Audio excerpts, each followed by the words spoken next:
Dream job YouTube চ্যানেলে প্রত্যেককে স্বাগত জানাই। এই মুহূর্তে একটি অত্যন্ত গুরুত্বপূর্ণ ইনফরমেশন উঠে এসেছে ঝাড়খণ্ড থেকে। তোমরা জানো 2024 সালে ঝাড়খণ্ড টেটের ফর্ম ফিল আপ হয়েছিল, কিন্তু সেখানে সিলেবাস সংক্রান্ত একটি গুরুতর সমস্যা দেখা দিয়েছিল। সেখানে এনসিটিই রুলস ওয়াইজ সিলেবাস তৈরি হয়নি, তো সেই সংক্রান্ত একটি সমস্যা দেখা দেওয়ার জন্য এই পরীক্ষাটি স্টপ হয়েছিল।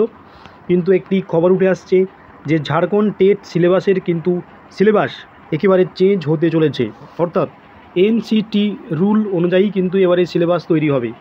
এনসিটিই রুলস অনুযায়ী সিলেবাস তৈরি হবে। একেবারে সি টেটের যেমন সিলেবাস হুবহু সেই রকম সিলেবাসই তৈরি হয়েছে একটা, এবং ড্রাফট আকারে সেটা জমা হয়েছে মন্ত্রিসভায়।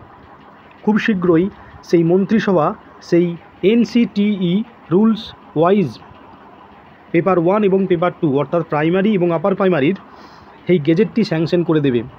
এবং যা শোনা যাচ্ছে ঝাড়খণ্ডের বিভিন্ন চ্যানেল মারফত জুলাই মাস নাগাদ পুনরায় ফর্ম ফিল আপ শুরু হতে চলেছে।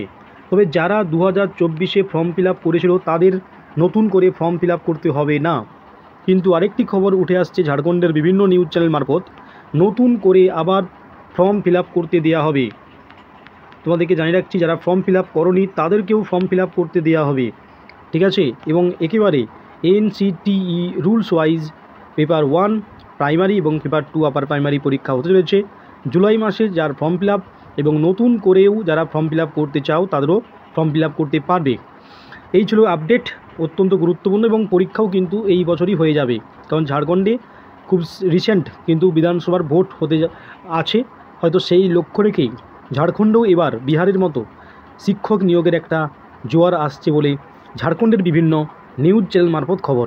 প্রত্যেককেই অসংখ্য ধন্যবাদ।